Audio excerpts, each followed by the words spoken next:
푸틴이 북한에 가기 전 한국한테 먼저 손을 내민 이유가 충격적입니다. 그게 단순 외교 수사가 아니었고 백인 국가 중 유일하게 한국을 1위로 좋아하는 나라라고 선언할 정도였습니다. 게다가 독도 문제에서도 러시아 공문서에는 아예 독도로 표기가 돼 있고 지금도 러시아는 중국이나 일본보다 한국이 훨씬 믿을 만한 동반자라고 말하고 있습니다. 과연 러시아는 왜 이렇게까지 하는 걸까요? 오늘의 사연 시작합니다. 잠깐 영상 시작 전 구독과 좋아요는 제작에 큰 힘이 됩니다. 안녕하세요. 저는 러시아 외교부에서 동아시아 담당 참사관으로 일하고 있는 알렉세이 이바노프입니다. 한국이라는 나라를 처음 제대로 알게 된 건 2019년 여름 일본이 갑작스럽게 한국에 대한 수출 규제를 발표했을 때였습니다. 그때까지만 해도 저에게 한국은 그저 동아시아의 작은 나라 정도로만 여겨졌었죠. 솔직히 말하면 동아시아 업무 자체를 꺼려했던 게 사실입니다. 그날 아침 모스크바 외교부 청사는 그 어느 때보다 분주했습니다. 일본의 대한국 수출 규제 조치가 발표되자마자 긴급 회의가 소집되었거든요. 회의실 안은 긴장감으로 가득했고 여러 부서의 고위 관료들이 모여 있었습니다. 타티아나 페트로바 에너지부 국장이 차갑고 날카로운 목소리로 브리핑을 시작했습니다. 일본이 한국에 수출하던 불화수소, 극자외선, 감광액, 폴리이미드 등 반도체 핵심 소재의 수출을 규제하기로 했다는 내용이었죠. 그녀는 이것이 러시아에게는 절호의 기회라고 강조했습니다. 저는 그 자리에서 한국 담당 업무를 맡게 되었습니다. 하지만 솔직히 말하면 내심 달갑지 않았어요. 동아시아, 특히 일본과 관련된 일은 가능한 한 피하고 싶었거든요. 제 아버지가 일본 기업에서 일하다가 산업사고로 목숨을 잃으셨기 때문입니다. 그때 저는 겨우 12살이었는데 그 사건이 제게 얼마나 큰 상처를 남겼는지 아무도 모를 거예요. 회의가 끝나고 며칠 후 한국 대사관에서 연락이 왔습니다. 김민수 참사관이라는 분이 직접 외교부로 찾아오겠다고 했죠. 저는 별로 기대하지 않았습니다. 그저 형식적인 미팅이라고 생각했거든요. 그런데 김민수 참사관을 만나는 순간 제 생각이 완전히 바뀌었습니다. 그는 제가 상상했던 것과는 전혀 다른 사람이었어요. 키는 그리 크지 않았지만 눈빛이 매우 진실했고 무엇보다 러시아어를 놀라울 정도로 유창하게 구사했습니다. 보통 외국 외교관들은 통역관을 대동하거나 영어로 대화를 시도하는데 그는 처음부터 끝까지 완벽한 러시아어로 대화했죠. 김민수 참사관은 한국의 현재 상황을 절절하게 설명했습니다. 일본의 수출 규제로 인해 한국의 주요 기업들이 큰 어려움에 처했다는 것, 특히 삼성과 SK 하이닉스 같은 반도체 회사들이 생산 차질을 겪고 있다는 것을 말이죠. 그의 목소리에는 절박함이 묻어 있었지만 동시에 한국이 이 위기를 반드시 극복하겠다는 강한 의지도 느껴졌습니다. 그가 특히 강조한 것은 한국과 러시아의 관계가 단순한 경제적 거래를 넘어서야 한다는 점이었습니다. 그는 양국이 진정한 파트너가 될 수 있다고 믿는다고 말했어요. 처음에는 그저 외교적 수사인 줄 알았는데 그의 눈빛과 말투에서 진심이 느껴졌습니다. 김민수 참사관은 한국의 기업 문화와 정서에 대해서도 자세히 설명해 주었습니다. 한국 기업들이 어려운 상황에서도 파트너를 저버리지 않는다는 것, 그들이 추구하는 가치가 단순한 이익을 넘어선다는 것을 말이죠. 그는 심지어 한국의 전통 간식인 초코파이를 가져와서 저에게 권했습니다. 달콤한 맛이 입안에 퍼지면서 왠지 모르게 마음이 따뜻해지는 느낌이었어요. 그 미팅이 끝난 후 저는 혼자서 많은 생각을 했습니다. 아버지의 죽음 때문에 동아시아 업무를 꺼려왔던 제 자신을 되돌아보게 되었죠. 김민수 참사관이 보여준 진정성과 열정이 저에게 새로운 동기를 부여했습니다. 이번 프로젝트가 단순한 업무가 아니라 정말 의미 있는 일이 될 수 있겠다는 생각이 들었어요. 그날 밤 저는 한국에 대한 자료를 찾아보기 시작했습니다. 한국의 역사, 문화, 경제, 그리고 러시아와의 관계에 대해 공부했죠. 놀랍게도 한국은 러시아에 대해 매우 긍정적인 인식을 가지고 있었습니다. 여론조사 결과를 보니 한국 국민들이 러시아를 신뢰하는 백인 국가 중 첫 번째로 꼽더라고요. 이런 사실을 알고 보니 더욱 책임감이 느껴졌습니다. 며칠 후 타티아나 국장으로부터 공식적인 지시를 받았습니다. 한국에 불화수소를 공급하는 프로젝트를 추진하되 모든 과정을 투명하고 신속하게 진행하라는 것이었죠. 그녀는 여전히 차갑고 계산적인 태도를 유지했지만 이번 프로젝트가 러시아의 국가 이익에 매우 중요하다는 점을 강조했습니다.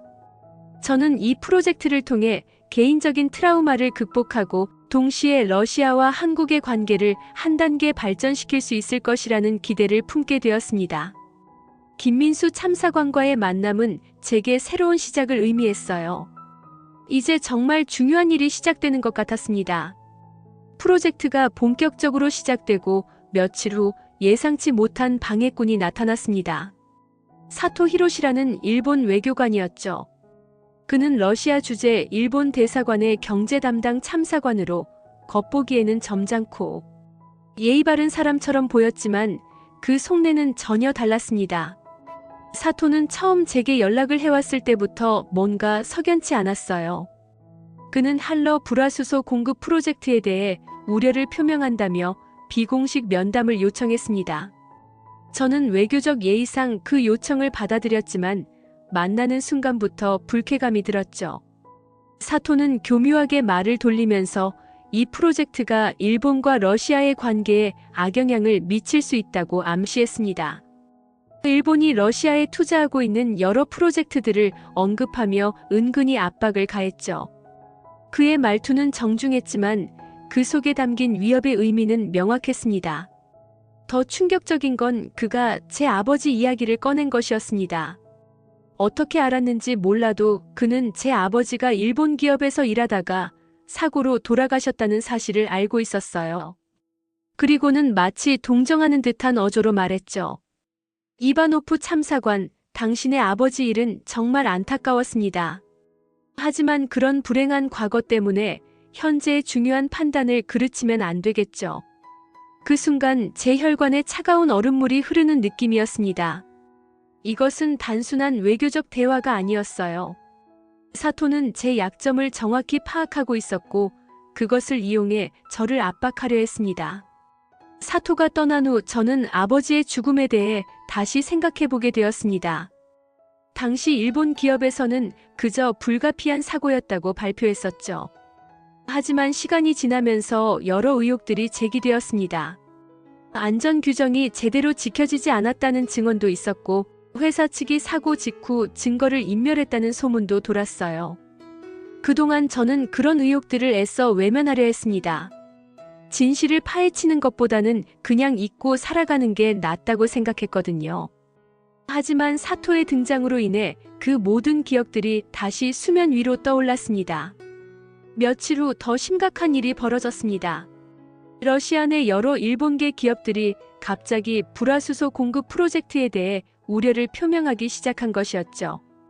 그들은 각자의 채널을 통해 러시아 정부 고위층의 로비를 시작했습니다. 미쓰비시 계열의 한 회사 대표는 언론 인터뷰에서 러시아가 일본과의 오랜 파트너십을 저버리고 제3국과 손잡는 것은 현명하지 못한 판단이라고 공개적으로 발언했습니다. 도요타 러시아 법인 역시 기존의 협력 관계를 재고할 수밖에 없다는 입장을 내놓았어요. 이런 압박은 러시아 정부 내부에서도 파장을 일으켰습니다. 일부 관료들은 일본과의 관계를 고려해야 한다며 프로젝트 추진에 신중론을 제기했죠. 특히 경제개발부의 한 차관은 성급한 결정이 더 큰 손실을 불러올 수 있다고 경고했습니다. 타티아나 국장은 이런 상황에 대해 매우 냉정하게 대응했습니다. 그녀는 저를 개별 면담으로 불러서 단호하게 말했어요. 이바노프, 당신의 개인적인 감정은 이해하지만 지금은 국가의 이익이 우선입니다. 일본의 압박에 흔들리지 말고 원칙대로 업무를 진행하십시오. 하지만 그녀의 말과는 달리 저는 점점 더 혼란스러워졌습니다. 아버지의 죽음에 대한 의혹, 사토의 위협적인 경고, 그리고 일본계 기업들의 조직적인 압박까지 모든 것이 얽혀서 복잡한 실타래처럼 느껴졌어요. 그러던 중 김민수 참사관으로부터 연락이 왔습니다. 그는 제가 어려운 상황에 처해 있다는 것을 알고 있는 듯 했어요. 우리는 모스크바 시내의 한 조용한 카페에서 만났습니다. 김민수 참사관은 제 표정을 보더니 바로 알아차렸습니다. 무슨 일이 있으신 것 같은데요? 일본 쪽에서 압박이 들어왔나요? 저는 그에게 솔직하게 상황을 설명했습니다. 사토의 위협, 일본 기업들의 로비, 그리고 제 개인적인 고민까지 모든 것을 털어놓았죠. 김민수 참사관은 조용히 들어주었고 그의 눈빛에는 진심 어린 걱정이 담겨 있었습니다. 이바노프 참사관, 저는 당신의 아버지에 대한 이야기를 듣고 마음이 아팠습니다. 하지만 지금 우리가 하고 있는 일은 그런 불의에 맞서는 의미도 있다고 생각해요. 일본이 경제적 압박을 통해 다른 나라의 주권을 침해하려는 시도를 우리가 함께 막아내는 것이니까요. 그의 말에는 설득력이 있었습니다. 하지만 동시에 저는 더 큰 두려움을 느끼고 있었어요. 만약 이 프로젝트가 실패한다면, 그리고 그 책임이 제게 돌아온다면 어떻게 될까? 하는 걱정이 계속 머릿속을 맴돌았습니다. 그날 밤 저는 아버지의 유품을 다시 꺼내보았습니다. 오래된 사진들과 회사에서 받은 표창장들이 있었죠. 그 중에서 아버지가 사고 직전에 쓴 마지막 업무 보고서를 발견했습니다. 그 보고서에는 공장의 안전 문제에 대한 우려가 적혀 있었어요. 아버지는 안전 점검이 제대로 이루어지지 않고 있다며 개선을 요구했던 것 같았습니다. 이 보고서를 보면서 저는 아버지의 죽음이 정말 단순한 사고였을까 하는 의문을 갖게 되었습니다. 혹시 아버지가 안전 문제를 제기했기 때문에 회사에서 부담스러워했던 것은 아닐까요? 그리고 사고 후 진상조사가 제대로 이루어지지 않은 것도 우연이 아닐 수 있다는 생각이 들었어요. 일본의 압박이 거세지던 그 시기, 저는 뜻밖의 발견을 하게 되었습니다. 러시아에 진출한 외국 기업들의 현황을 조사하던 중에 말이죠. 서방 제재가 시작된 이후 대부분의 서구 기업들이 러시아에서 철수하거나 사업을 축소했지만 한국 기업들은 전혀 다른 행보를 보이고 있었습니다. 삼성전자는 여전히 러시아에서 휴대폰과 가전제품을 판매하고 있었고 LG전자도 마찬가지였습니다. 현대자동차는 상트페테르부르크 공장 가동을 중단했지만 완전히 철수하지는 않았죠. 이런 모습은 독일, 프랑스, 미국 기업들과는 확연히 달랐습니다. 이 사실을 더 자세히 알아보기 위해 저는 삼성 러시아 법인을 방문했습니다. 그곳에서 이지은 대표를 만나게 되었죠. 그녀는 30대 후반의 여성으로 매우 똑똑하고 당당한 인상을 주었습니다. 처음 만났을 때부터 그녀에게서는 특별한 에너지가 느껴졌어요. 이지은 대표는 제 질문에 매우 솔직하게 답변했습니다. 저희가 러시아에 남아있는 이유요? 간단합니다.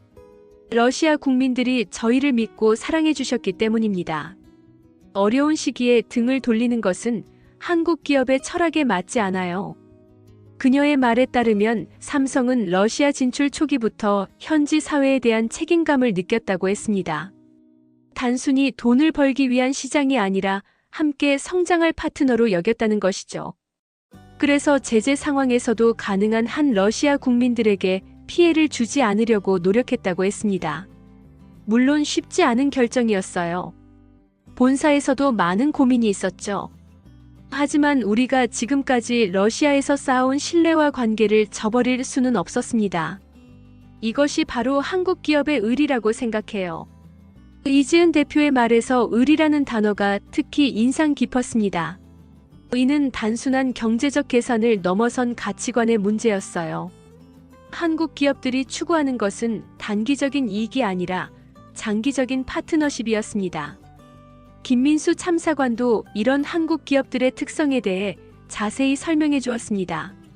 우리는 다시 한번 만나서 이야기를 나누었는데 그는 한국의 기업 문화에 대해 흥미로운 이야기를 들려주었어요. 한국에서는 정의라는 개념이 매우 중요합니다. 의는 단순한 인간관계를 넘어서 서로에 대한 깊은 유대감을 의미해요. 비즈니스에서도 마찬가지입니다. 한번 파트너가 되면 어려운 시기에도 함께 버텨내려고 노력하죠. 그는 또한 한국 전쟁 당시 유엔군으로 참전했던 여러 나라들과 한국이 여전히 돈독한 관계를 유지하고 있다는 예를 들었습니다.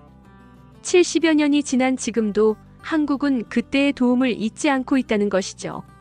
러시아도 마찬가지입니다. 소련 시절부터 한국과 러시아 사이에는 특별한 인연이 있었어요. 한국 전쟁 이후 분단된 상황에서도 양국은 서로를 이해하려고 노력했죠. 지금도 그런 관계를 이어가고 싶습니다. 김민수 참사관은 그날 특별한 선물을 가져왔습니다. 한국에서 직접 공수해온 도시락이었어요. 김밥, 불고기, 나물 반찬들이 정성스럽게 담겨 있었죠. 그는 이것이 한국 어머니들이 자녀를 위해 만드는 전형적인 도시락이라고 설명했습니다. 한국에서는 도시락을 나누어 먹는 것이 우정의 표현입니다. 특히 어려운 시기에 함께 나누는 음식은 더욱 특별한 의미가 있어요. 우리는 그 도시락을 나누어 먹으면서 많은 이야기를 했습니다. 김민수 참사관은 한국의 역사와 문화에 대해 들려주었고, 저는 러시아의 상황과 제 개인적인 고민을 털어놓았죠. 그 과정에서 우리는 점점 더 친밀해졌습니다.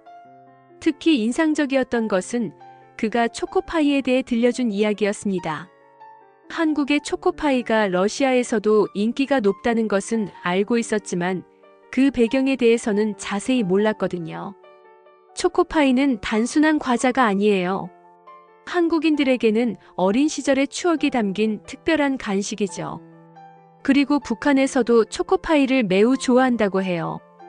개성공단에서 일하는 북한 근로자들이 초코파이를 받으면 정말 기뻐했다고 들었습니다. 그의 말에 따르면 초코파이는 분단된 한반도에서도 남북을 잇는 작은 연결고리 역할을 했다고 했습니다.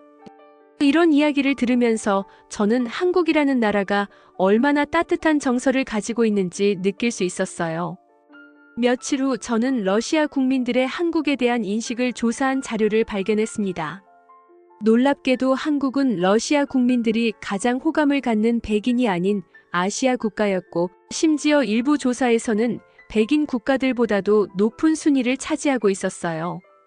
이런 호감도의 배경에는 여러 요인이 있었습니다. 한국 드라마와 K-팝의 인기, 한국 기업들의 품질 좋은 제품, 그리고 무엇보다 한국인들의 성실하고 정직한 이미지가 크게 작용했죠. 러시아 국민들은 한국을 신뢰할 수 있는 파트너로 여기고 있었습니다. 이런 발견들은 저에게 큰 자신감을 주었습니다. 한국과의 협력이 단순한 경제적 거래가 아니라 양국 국민들의 진정한 우정에 기반한 것임을 알게 되었거든요.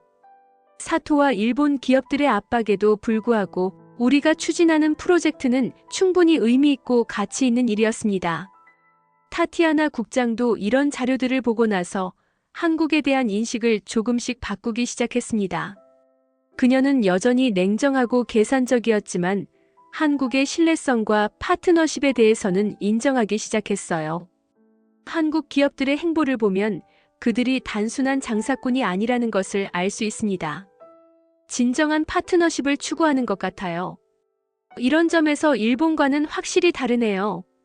그 무렵 저는 개인적으로도 변화를 느끼고 있었습니다. 아버지의 죽음으로 인한 트라우마가 완전히 사라진 것은 아니었지만 그것이 제 업무와 판단을 흐리게 해서는 안 된다는 생각이 들었어요. 오히려 이번 프로젝트를 통해 더 큰 의미를 찾을 수 있을 것 같았습니다. 한국과의 불화수소 공급 계약을 구체화하기 위해서는 실제 공급 루트를 확보해야 했습니다. 러시아의 주요 화학 공장들은 대부분 시베리아 지역에 위치해 있었고 그곳에서 한국까지의 운송 경로를 점검하는 것이 필수적이었죠. 그래서 저는 김민수 참사관과 함께 시베리아 출장을 떠나게 되었습니다. 2월 초순의 시베리아는 정말 혹독했습니다. 영하 30도를 밑도는 추위에 눈보라까지 몰아쳤죠. 모스크바에서 출발해 노보시비르스크, 이르쿠츠크를 거쳐 하바롭스크까지 가는 여정이었는데 김민수 참사관은 이런 극한의 추위에도 불구하고 전혀 불평하지 않았습니다. 기차 안에서 우리는 많은 대화를 나누었습니다. 김민수 참사관은 한국에서 가져온 도시락을 꺼내더니 저에게 나누어 주었어요. 김치찌개와 밥, 그리고 여러 반찬들이 정성스럽게 담겨 있었죠. 차가운 시베리아 평원을 달리는 기차 안에서 먹는 따뜻한 한국 음식은 정말 특별한 맛이었습니다. 이바노프 참사관, 이 김치찌개는 제 어머니가 직접 만들어서 보내주신 거예요. 한국에서는 추운 겨울에 이런 뜨거운 음식을 먹으면 몸이 따뜻해진다고 해요. 그의 말처럼 김치찌개를 먹고 나니 몸이 훨씬 따뜻해졌습니다. 매콤하면서도 깊은 맛이 나는 국물이 얼어붙을 것 같던 몸을 녹여주었어요. 이런 작은 배려들이 쌓여서 우리 사이의 신뢰가 더욱 깊어졌습니다. 노보시비르스크에 도착해서 우리는 현지의 주요 화학 공장들을 둘러보았습니다. 시베리아 화학 콤비나트의 책임자들은 한국으로의 불화수소 공급에 대해 매우 적극적인 반응을 보였어요. 그들은 이미 중국과 인도로 화학 제품을 수출한 경험이 있었고 한국은 더욱 매력적인 시장이라고 평가했습니다. 한국 기업들은 품질에 대한 요구 수준이 매우 높다고 들었습니다. 이는 우리에게도 도움이 될 것 같아요. 더 나은 제품을 만들어야 한다는 동기부여가 되거든요. 공장장의 말에서 러시아 기업들도 한국과의 협력을 통해 자신들의 기술력을 향상시키고 싶어 한다는 것을 알 수 있었습니다. 단순히 원료를 공급하는 것이 아니라 서로 발전할 수 있는 관계를 만들어가고 싶어 했죠. 그런데 둘째 날 아침 예상치 못한 소식이 들려왔습니다. 일본 기업들이 시베리아 지역의 일부 운송업체들과 독점 계약을 체결했다는 것이었어요. 이는 명백히 한국으로의 불화수소 운송을 방해하려는 의도였습니다. 사토의 손길이 여기까지 미치고 있다는 것을 깨달았을 때 저는 분노와 함께 무력감을 느꼈습니다. 일본의 조직적이고 치밀한 방해 공작이 우리가 생각했던 것보다 훨씬 광범위했거든요. 김민수 참사관은 이런 상황에서도 침착함을 잃지 않았습니다. 걱정하지 마세요. 우리에게는 다른 방법이 있을 거예요. 포기하기엔 아직 너무 이르죠. 그의 말에 힘을 얻어 우리는 대안을 찾기 시작했습니다. 다행히 하바롭스크의 한 운송회사가 우리의 제안에 관심을 보였어요. 그 회사의 사장은 한국 드라마를 좋아하는 사람이었는데 한국과의 사업에 대해 매우 긍정적이었습니다. 저희 딸이 한국 드라마를 너무 좋아해서 한국어까지 배우고 있어요. 한국은 정말 매력적인 나라인 것 같습니다. 이런 나라와 사업을 할 수 있다면 영광이죠. 시베리아 출장의 마지막 날, 우리는 이르쿠츠크에서 드미트리 장군을 만났습니다. 그는 러시아 국방부 소속으로 극동 지역의 전략적 중요성을 잘 알고 있는 사람이었어요. 장군은 처음에는 다소 경직된 모습을 보였지만 한국과의 협력에 대해 이야기하면서 점점 관심을 보이기 시작했습니다. 한국은 분단 국가로서 안보의 중요성을 누구보다 잘 알고 있습니다. 그리고 미국과 동맹 관계이면서도 독자적인 외교 정책을 추진하고 있죠. 이런 균형 감각이 인상적입니다. 드미트리 장군은 한국의 국방 기술력에 대해서도 높이 평가했습니다. 특히 한국의 방산 기업들이 최근 국제시장에서 주목받고 있다는 점을 언급하며 군사 분야에서도 양국 간 협력 가능성이 있다고 말했어요. 경제 협력이 안보 협력으로 이어질 수 있다면 더욱 의미 있는 일이 될 것입니다. 러시아와 한국은 지정학적으로 서로 도움이 될 수 있는 관계니까요. 시베리아 출장 중에서 가장 인상 깊었던 것은 현지 러시아 사람들의 한국에 대한 관심이었습니다. 호텔에서 식당에서 심지어 기차역에서도 한국 이야기가 나오곤 했어요. 특히 젊은 사람들 사이에서는 한국 문화에 대한 관심이 정말 높았습니다. 노보시비르스크의 한 대학생은 저희를 알아보고 다가와서 한국어로 인사를 했습니다. 안녕하세요. 저는 한국어를 공부하고 있어요. 한국 드라마를 보면서 배웠어요. 이런 모습들을 보면서 저는 한국과 러시아의 관계가 정부 차원을 넘어서 국민들 사이에서도 자연스럽게 형성되고 있다는 것을 느꼈습니다. 이는 단순한 경제적 이익을 넘어선 문화적, 정서적 유대감이었어요. 기차로 돌아오는 길에 김민수 참사관은 초코파이를 꺼내서 저에게 주었습니다. 이바노프 참사관, 이번 출장에서 정말 많은 것을 배웠어요. 특히 러시아 사람들의 따뜻한 마음을 느낄 수 있었습니다. 저도 마찬가지였습니다. 이번 출장을 통해 한국과 러시아의 협력이 얼마나 자연스럽고 필요한 것인지 확신하게 되었어요. 일본에 방해 공작이 있었지만 우리는 그것을 극복할 수 있는 방법을 찾았고, 더 중요한 것은 서로에 대한 신뢰를 깊게 했다는 점입니다. 모스크바로 돌아와서 저는 출장 보고서를 작성했습니다. 시베리아 지역의 화학 공장들이 한국으로의 수출에 매우 적극적이라는 점, 운송 루트도 확보했다는 점, 그리고 무엇보다 현지 러시아 국민들이 한국과의 협력을 긍정적으로 보고 있다는 점을 강조했어요. 타티아나 국장은 보고서를 읽고 나서 만족스러운 표정을 지었습니다. 좋은 성과를 거둔 것 같네요. 이제 구체적인 계약 조건을 논의해야겠어요. 하지만 저는 아직 마음 한편으로는 불안감을 떨칠 수 없었습니다. 사토와 일본 기업들의 방해 공작이 더욱 치밀해질 것 같았거든요. 그리고 제 개인적인 트라우마도 완전히 해결되지 않은 상태였습니다. 그럼에도 불구하고 이번 시베리아 출장은 저에게 큰 의미가 있었습니다. 김민수 참사관과의 우정이 더욱 깊어졌고, 한국과 러시아의 협력 가능성을 직접 확인할 수 있었거든요. 이제 정말 중요한 고비를 넘어야 할 때가 왔습니다. 시베리아 출장에서 돌아온 지 일주일 후 러시아 정계에 큰 변화가 일어났습니다. 푸틴 대통령이 직접 한러 관계의 중요성을 언급한 것이었죠. 그는 정부 고위 간부들과의 회의에서 러시아는 아시아 태평양 지역에서 신뢰할 수 있는 파트너를 필요로 하면 한국은 그런 파트너가 될 수 있는 나라라고 말했습니다. 이 발언은 언론을 통해 공개되었고, 저희가 추진하고 있던 불화수소 공급 프로젝트에 대한 정치적 지지를 의미하는 것이었어요.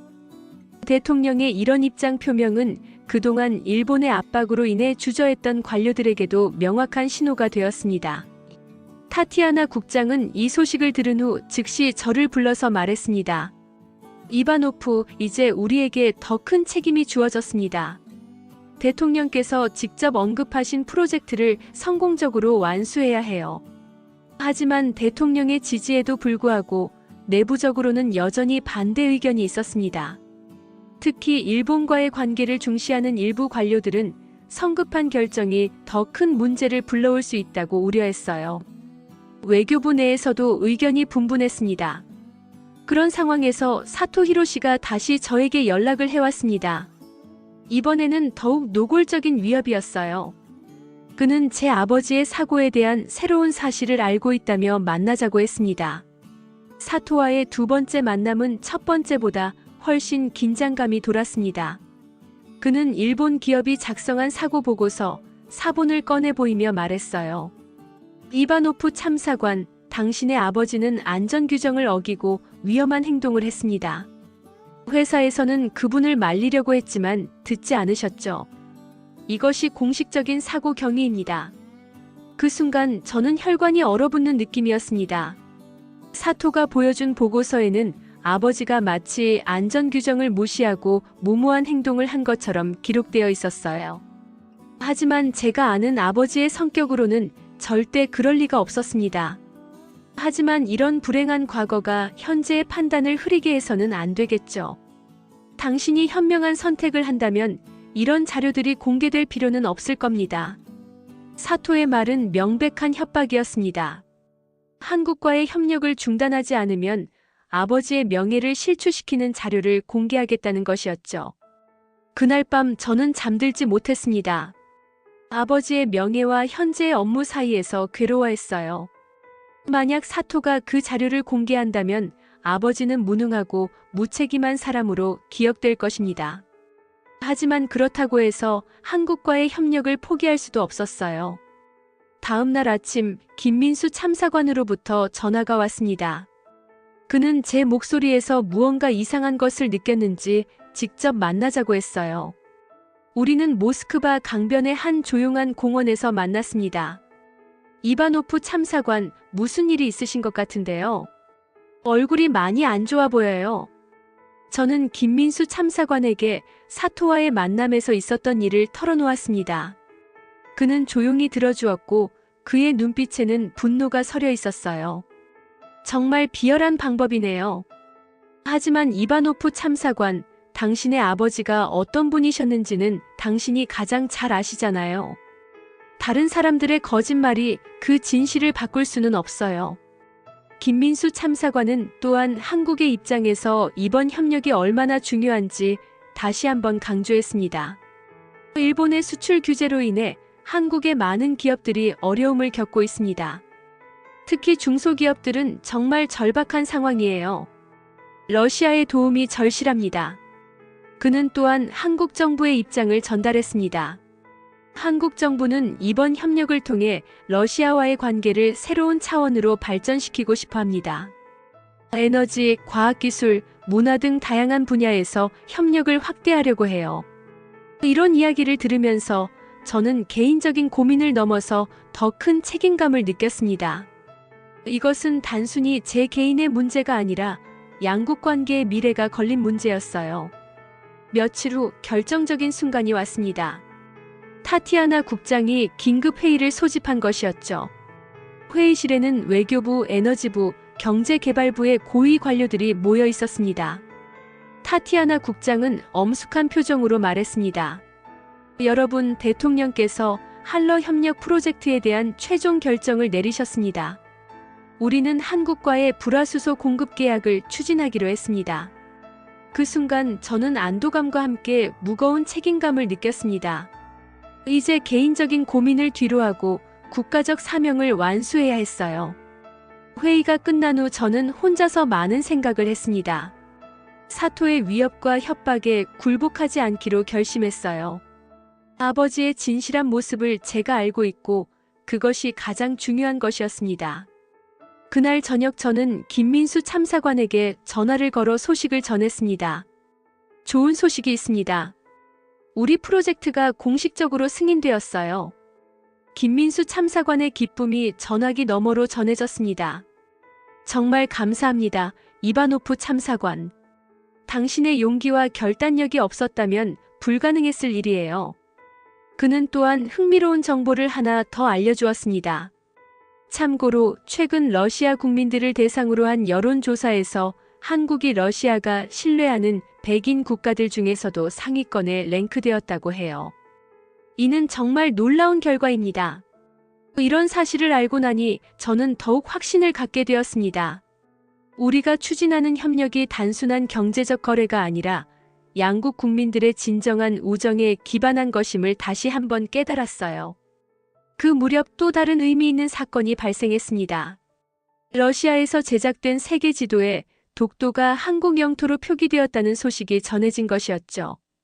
이는 영토 분쟁에서 러시아가 한국의 입장을 지지한다는 상징적인 의미였습니다. 김민수 참사관은 이 소식을 들고 매우 감동받았습니다.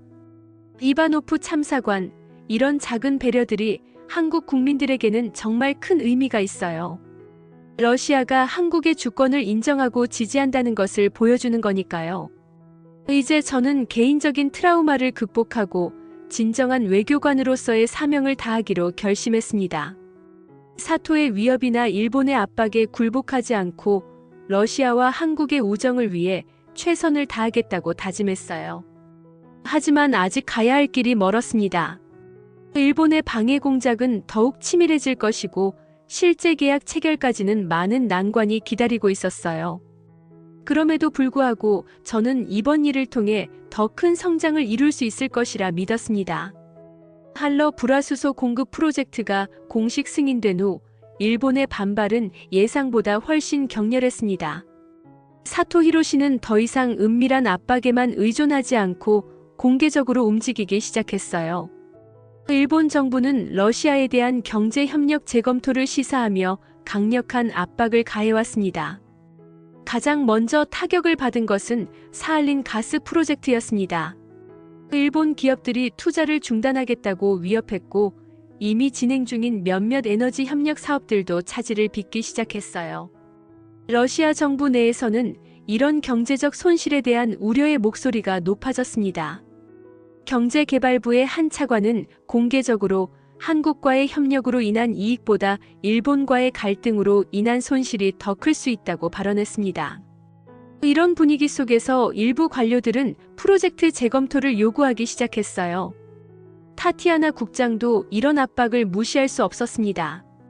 그녀는 저를 불러서 냉정하게 말했어요. 이바노프, 상황이 복잡해지고 있습니다. 일본의 압박이 생각보다 심각해요. 우리가 이 모든 것을 감당할 수 있을지 의문입니다. 하지만 그보다 더 충격적인 일이 기다리고 있었습니다. 사토가 제게 보낸 협박장이었죠.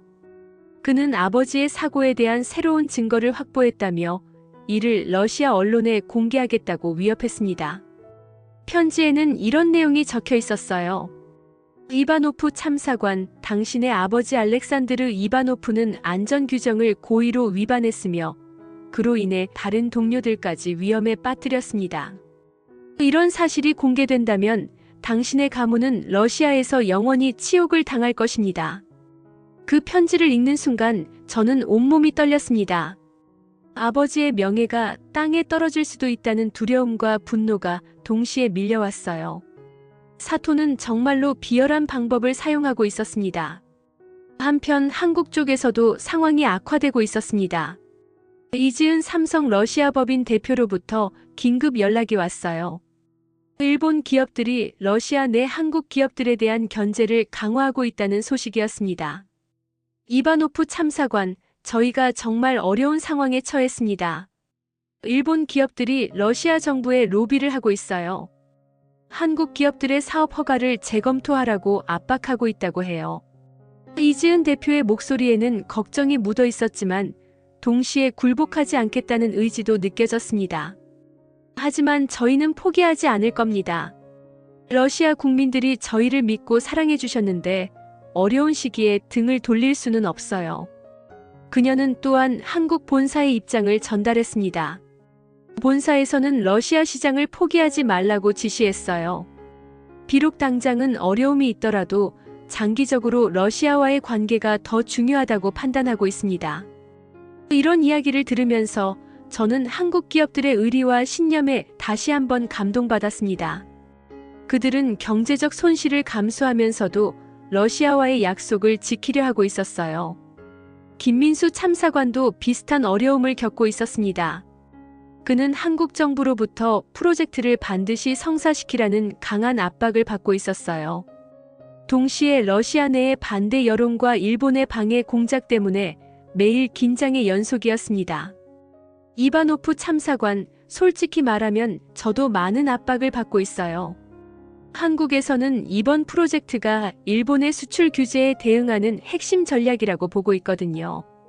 실패하면 안 되는 상황입니다. 하지만 그는 여전히 희망을 잃지 않고 있었어요. 그래도 우리가 지금까지 쌓아온 신뢰가 있잖아요. 러시아 국민들의 한국에 대한 애정도 변하지 않았고요. 이런 어려움을 함께 이겨낼 수 있을 거라고 믿어요. 그 무렵 드미트리 장군으로부터 예상치 못한 연락이 왔습니다. 그는 군사적 관점에서 한러 협력의 중요성을 다시 한번 강조했어요. 이바노프 일본의 이런 행동을 보면서 그들의 진짜 의도를 알 수 있습니다. 단순히 경제적 이익만이 아니라 러시아를 자신들의 영향권 아래 두려는 것이죠. 한국과의 협력은 이런 일본의 야욕을 견제하는 의미도 있습니다. 장군의 말에는 설득력이 있었습니다. 일본이 경제적 압박을 통해 러시아의 외교 정책에 개입하려는 시도를 막아야 한다는 것이었죠. 상황이 악화되면서 러시아 언론에서도 이 문제가 크게 다뤄지기 시작했습니다. 일부 친일 성향의 매체들은 성급한 한국과의 협력이 기존의 안정적인 일본과의 관계를 해칠 수 있다고 주장했어요.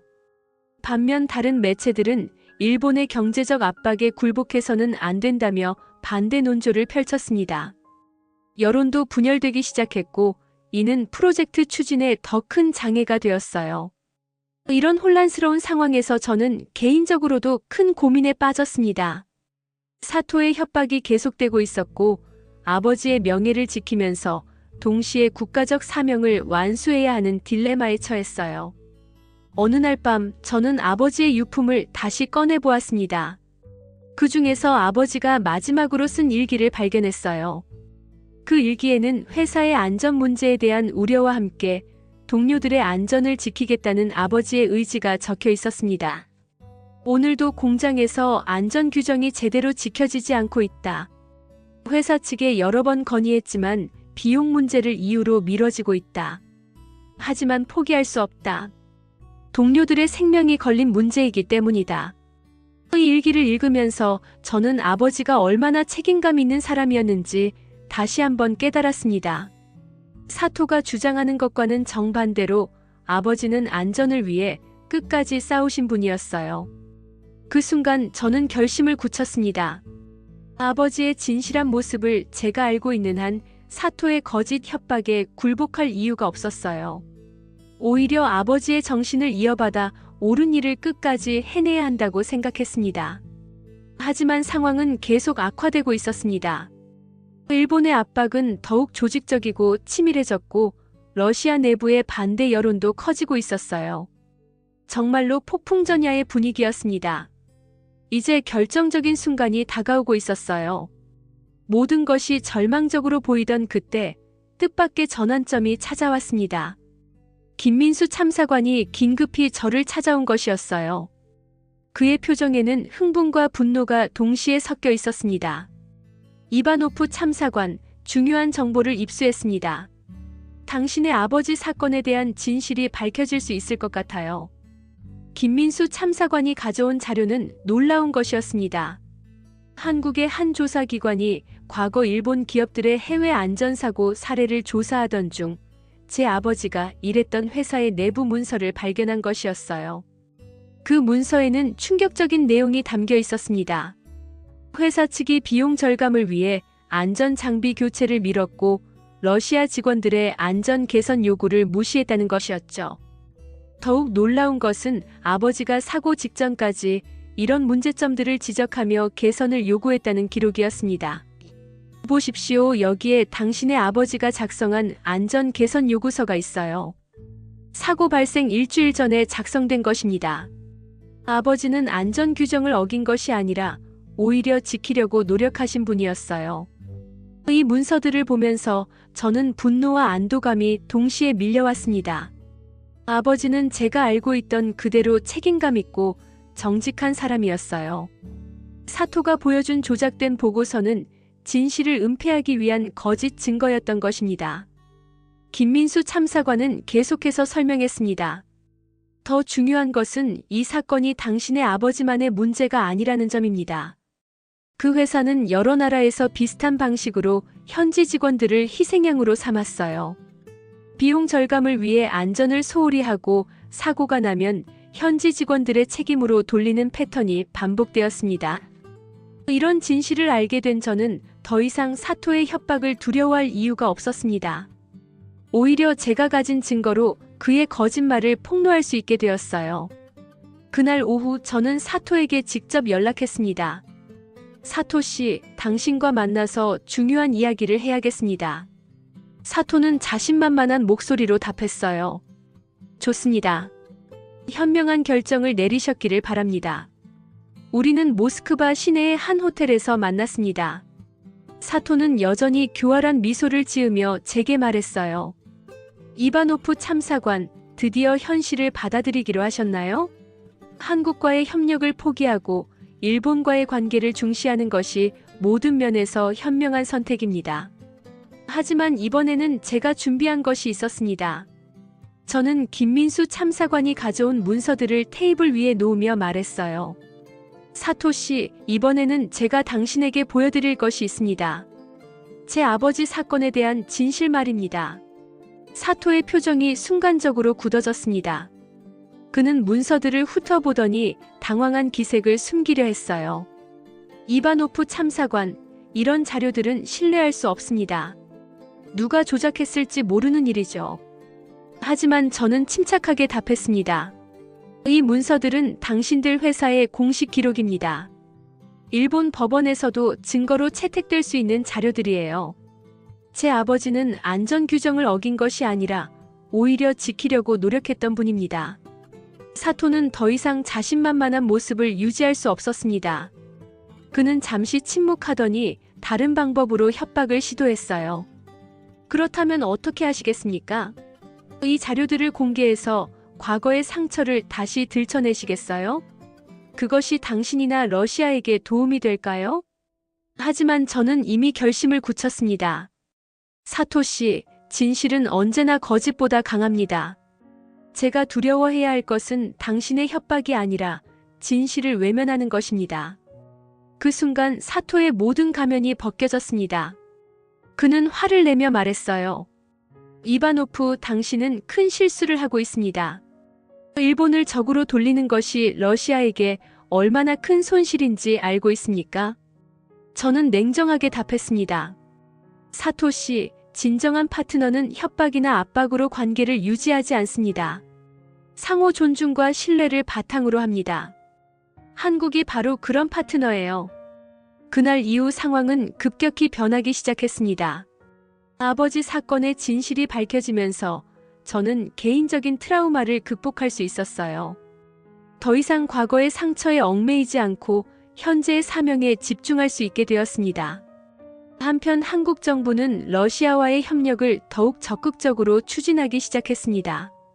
문재인 대통령이 직접 푸틴 대통령에게 전화를 걸어 양국 관계의 중요성을 강조했다는 소식이 전해졌어요.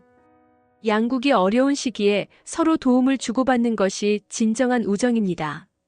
한국은 러시아를 믿을 수 있는 파트너로 여기고 있습니다. 푸틴 대통령도 이에 화답했습니다. 러시아도 한국을 아시아 태평양 지역의 핵심 파트너로 보고 있습니다. 양국의 협력이 더욱 발전하기를 바랍니다. 이런 최고 지도자들의 의지 표명은 프로젝트 추진에 결정적인 힘이 되었습니다. 그동안 주저했던 관료들도 적극적으로 협력하기 시작했어요. 타티아나 국장도 변화된 분위기를 인정했습니다. 이바노프, 당신이 옳았습니다. 한국과의 협력이 러시아에게 더 큰 이익을 가져다 줄 것 같아요. 드미트리 장군은 더욱 직설적이었습니다.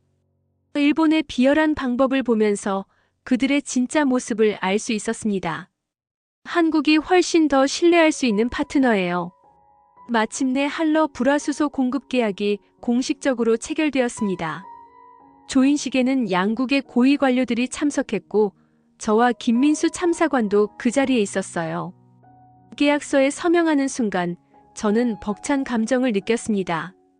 개인적인 고난을 극복하고 국가적 사명을 완수한 것에 대한 자부심이었죠. 김민수 참사관은 제게 다가와서 악수를 청했습니다. 이바노프 참사관, 정말 고생 많으셨습니다.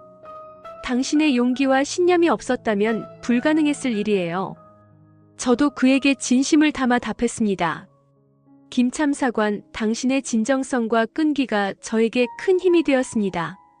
진정한 파트너십이 무엇인지 보여주셨어요. 그 순간 러시아 지도에서 독도가 한국 영토로 표기되어 있다는 사실이 다시 한번 화제가 되었습니다. 이는 러시아가 한국의 영토 주권을 인정하고 지지한다는 상징적인 의미였어요. 언론에서도 이번 협력을 긍정적으로 평가했습니다. 러시아와 한국의 협력이 동아시아 지역에 새로운 균형을 만들어낼 것이라는 분석이 나왔죠. 사토의 음모는 완전히 무너졌습니다. 일본의 압박과 협박에 굴복하지 않고 진실을 바탕으로 한 협력을 이뤄낸 것이었어요. 이는 단순한 경제 협력을 넘어서 양국 관계의 새로운 전환점이 되었습니다. 한러 불화수소 공급 계약이 체결된 지 한 달이 지났습니다. 그 사이 양국 관계는 놀라운 속도로 발전했어요. 이번 협력이 단순한 경제적 거래가 아니라 진정한 파트너십의 시작이라는 것을 보여주는 사례들이 연이어 나타났습니다. 가장 눈에 띄는 변화는 러시아 국민들의 한국에 대한 관심이 폭발적으로 증가했다는 점이었습니다. 모스크바와 상트페테르부르크의 서점에서는 한국어 학습서가 품절되기 일쑤였고 한국 드라마와 K-팝 콘서트는 매번 매진되었어요. 특히 인상적이었던 것은 시베리아 지역의 반응이었습니다. 저와 김민수 참사관이 방문했던 노보시비르스크에서는 한국 문화 축제가 열렸는데 수만 명의 러시아 국민들이 참가했죠. 그들은 한국의 전통 음식을 맛보고 한국 전통 의상인 한복을 입어보며 한국어로 간단한 인사를 배우는 시간을 가졌습니다. 축제에서 만난 한 러시아 청년은 저에게 말했어요. 한국은 정말 멋진 나라인 것 같아요. 어려운 시기에도 러시아를 포기하지 않고 함께해주는 모습이 감동적입니다. 저도 한국어를 배워서 한국에 가보고 싶어요. 이런 모습들을 보면서 저는 문화적 유대감이 얼마나 중요한지 깨달았습니다. 정치적, 경제적 관계를 넘어서 국민들 간의 진정한 친밀감이 형성되고 있었어요. 한편 이지은 삼성 러시아 법인 대표로부터 반가운 소식이 들려왔습니다. 한국 기업들의 러시아 내 인지도와 선호도가 크게 향상되었다는 것이었죠. 이바노프 참사관, 정말 놀라운 변화예요. 삼성과 LG 제품에 대한 러시아 국민들의 애정이 더욱 깊어졌어요. 매출도 상당히 증가했고 무엇보다 러시아 직원들의 자부심이 높아졌습니다. 그녀는 또한 한국 기업들이 러시아에서 더 오래 머물겠다는 의지를 표명했다고 전했습니다. 본사에서도 러시아 시장에 대한 장기적인 투자 계획을 세우고 있어요. 단순한 시장이 아니라 진정한 파트너로서 러시아와 함께 성장하고 싶다고 합니다. 김민수 참사관도 비슷한 소식을 전해주었습니다. 한국 정부에서도 러시아와의 협력을 더욱 확대하려고 해요. 에너지뿐만 아니라 과학기술, 교육, 문화 등 다양한 분야에서 협력 방안을 모색하고 있습니다. 그는 특히 흥미로운 계획을 소개해 주었어요. 한국의 대학들이 러시아 대학들과 교환학생 프로그램을 확대하려고 합니다. 젊은 세대부터 상호 이해를 깊게 하자는 취지죠. 또한 한국의 정보통신 기술을 러시아와 공유하는 방안도 논의되고 있어요. 이런 변화는 러시아 정부 내부에서도 긍정적으로 평가되었습니다. 타티아나 국장은 저에게 말했어요. 이바노프, 당신의 판단이 옳았습니다. 한국과의 협력이 러시아에게 새로운 기회를 열어주었어요. 그녀는 또한 앞으로의 계획에 대해 설명했습니다. 에너지부에서는 한국과의 협력을 더욱 체계화하려고 합니다. 단순한 원료 공급을 넘어서 기술 협력, 공동 연구 개발 등으로 확대하는 것이죠. 드미트리 장군도 안보적 관점에서 한국과의 협력을 높이 평가했습니다. 한국과의 관계가 개선되면서 동아시아 지역에서 러시아의 영향력도 균형 있게 발전하고 있습니다. 이는 지역 안정에도 도움이 될 것입니다.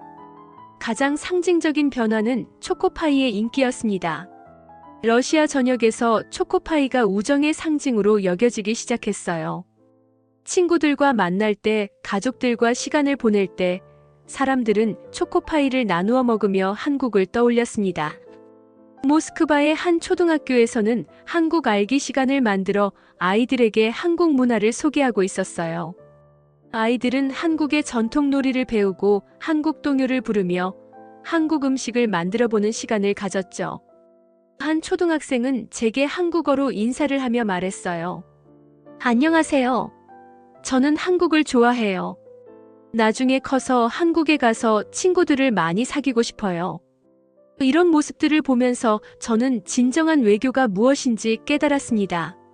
단순한 정치적 계산이나 경제적 이익을 넘어서 사람들의 마음을 연결하는 것이 진정한 외교였어요.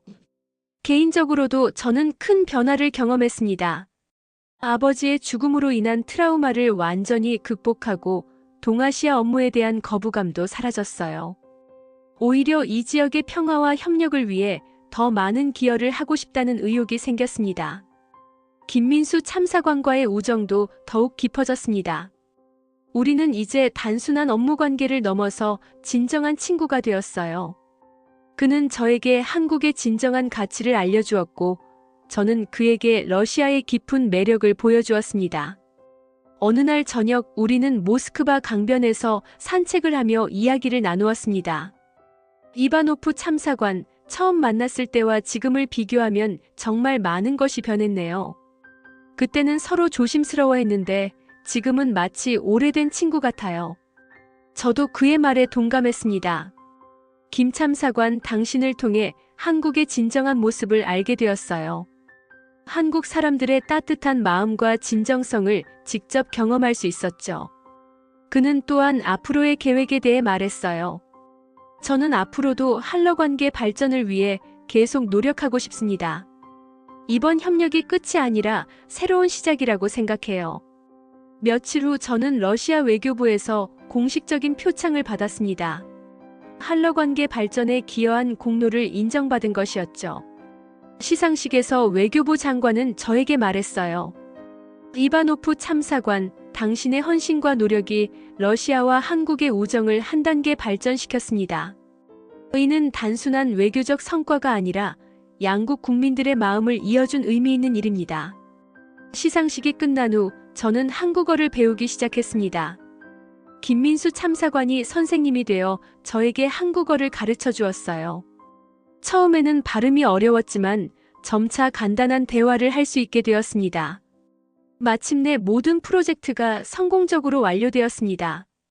첫 번째 불화수소 선적이 한국으로 출발하는 날, 저와 김민수 참사관은 항구에서 그 역사적인 순간을 지켜보았어요. 선박이 항구를 떠나는 모습을 보면서 저는 깊은 감동을 느꼈습니다. 이것은 단순한 화학 제품의 수출이 아니라 양국 우정의 상징이었어요. 김민수 참사관이 저에게 말했습니다. 이바노프 참사관, 정말 감사합니다. 당신 덕분에 한국과 러시아가 더욱 가까워졌어요. 저는 그에게 제가 배운 한국어로 답했습니다. 김 참사관, 고맙습니다. 앞으로도 계속 친구로 지내요. 비록 발음이 서툴렀지만 그 말에 담긴 진심은 충분히 전해졌습니다. 김민수 참사관의 눈에는 감동의 눈물이 맺혔어요. 그날 이후로도 한국과 러시아의 협력은 계속되었습니다. 불화수소 공급은 물론이고 다양한 분야에서 양국 간 교류가 활발해졌죠. 저는 이제 한러 관계 전문가로서 더 큰 역할을 맡게 되었습니다. 무엇보다 저에게 가장 큰 의미는 개인적인 성장이었습니다. 아버지의 죽음으로 인한 상처를 치유하고 진정한 외교관으로서의 사명을 깨달았어요. 이제 저는 과거의 트라우마에 얽매이지 않고 미래를 향해 나아갈 수 있게 되었습니다. 마지막으로 저는 한국어로 이렇게 말하고 싶습니다. 고맙습니다. 한국과 러시아의 우정이 영원히 계속되기를 바랍니다.